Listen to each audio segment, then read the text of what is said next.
At kung hindi man dumating sa atin ang panahon na ako'y mahalin mo rin. Asahan... O ma, ba't parang nakasimangot ka ma? Aga-aga. Di ba nga tayo nag-aalangusan, ganyan ang mukha mo, busangot ka na agad. Parang hindi ako sisimangot. Fransya, hindi mo lang tayo dadalaw ng kuya mo. Nakalimutan na yata tayo. Kaya mo dadalawin din tayo ni kuya. Baka busy ng taga dun sa asawa niya si Blandina. Ito naman, tampo. Makatampo. O, kamusta nga pala yun? Anong result nga pala ma ng DNA test? Tumawag na ba si pinsan? Di pa nga tumatawag yung pinsan mo eh. Busy rin kasi yung babaeng yun. Tawagan nyo para malaman natin kung anong resulta. Pero tama ka, susubukan kong tawagan yung pinsan mo na malaman ko yung resulta ng DNA test na yan. Nung makapagkikanta tayo kay Blandina, tignan natin tapang ng babaeng niya. Kapag nalaman natin na yung anak ni Nena ay anak pala ni Kuya. At wala pala akong pamangkin tungkol sa kanya. Tama ka. Isasampal ko yan kay Blandina yung katotohanan. Huwag ka nang sumimangot, magluto ako ng almusal ha, kakain na tayo. Sige na, magluto ka na doon. Nagutom na rin ako eh. Kagabi pa ako hindi kumakain. Mama, aga-aga eh. A few moments later.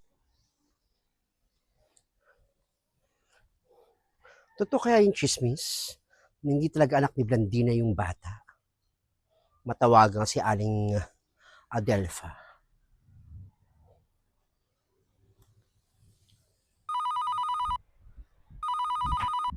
Parang rin yung telepono ni Franch. Tumatawag. Virgilin? Hello, Virgilin. Hello, Aling Adelpha. Bakit ka napatawag? Tumawag pala ako kasi may sabihin ako. Totoo kaya na na hindi anak ni Blandina yung yung pinabinyagan niyang bata? Ano? Tumawag ka lang sa akin para tanong sa akin yung ganyang bagay na hindi anak ni Blandina yung pinabinyagang bata? Oo, napatawag ako para itanong ko lang yun. Eh, paano mo naman nalaman yan? Paano nakarating yung ganyang balita dyan sa lugar natin? Eh, wala naman nagsabi sa akin. Eh, narinig ko lang sa mga chismis-chismis dito. Eh, gusto ko lang di malaman sa dila ninyo kung totoo talagang hindi anak ni Blandina yon. Pakasagot naman, please, gusto ko lang namin malaman. Wala akong dapat ipaliwanag sa'yo. Antaray nyo naman, Aling Adelpha. Siyempre, concern lang din naman kami. Wala man ang katotohanan.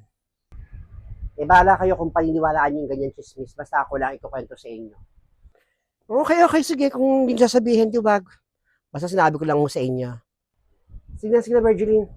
Pero salamat palit nalaman ko na kalat na yung issue na yan dyan sa lugar natin. Walang anuman. Patawag lang ako dahil para sabihin lang nyo sa inyo. Sige na. Sige na. Wala masabi si Aling Adelpha. Malamang, totoo ang chismis.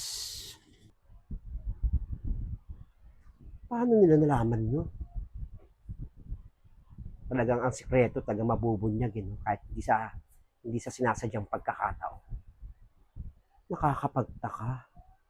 Bakit alam na ng mga tao dun sa lugar namin? Sino kaya ang chismosa?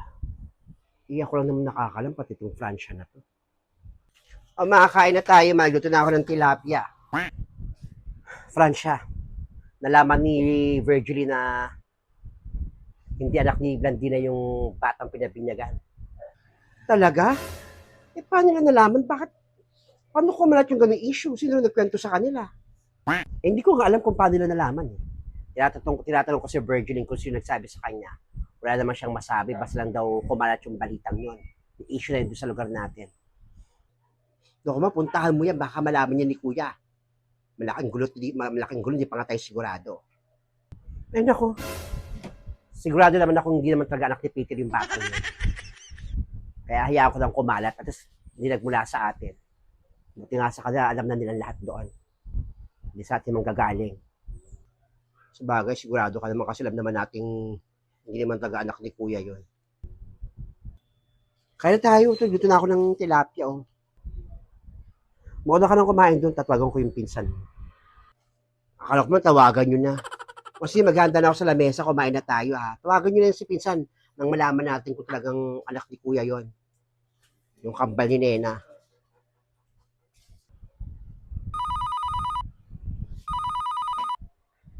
Hello, Katuray. Si tita mo to. Anong result? Napatingin mo na ba yung DNA test? Tsaka yung, yun ba binigay ko yung dede ng anak ni Nena, pati yung buhok ng Kuya Peter mo. Ano, nag-match ba? Ay, naku si Mama. Thank you Lord for the food. Ang dry naman ito. Mingming, yan ka na naman, ha. Ito, ulo sa'yo, Mingming. Ah, ah, ah, ah. Mm, mm, mm, mm, mm. Positive? 99.999.99.99.99.99.99. Sabi ko na eh. Anak talaga ng Kuya Peter mo yun. Maraming salamat sa iyo, Katuray, ha. Tulong mo. Ba't ngayon mo lang sinabi sa akin, hindi ka tumawag? Ha? Alam mo naman, hindi ako nagbabasa ng Gmail ko. Hindi mo ako marunong doon. Si Francia lang. Kung sa babae yun, kung hindi mo binabasa ng pinsa mo yung message mo doon sa Gmail. Pero salamat pa rin, ha, Katuray. Thank you so much. Thank you so much, much. More.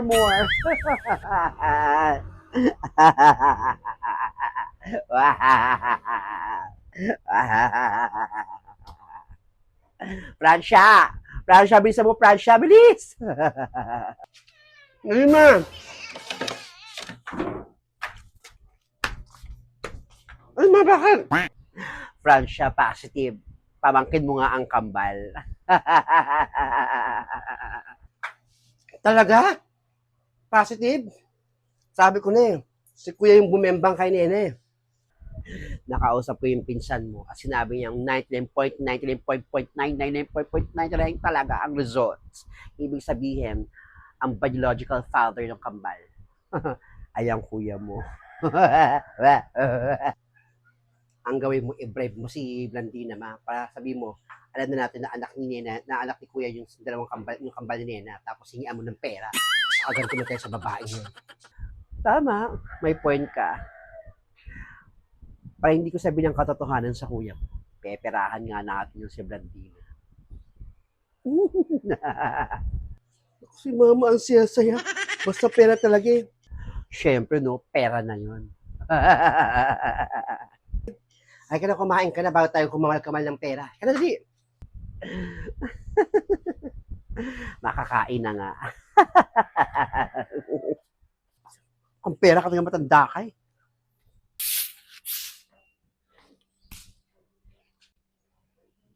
Mukhang maraming tinatagong sikretong pamilyang to.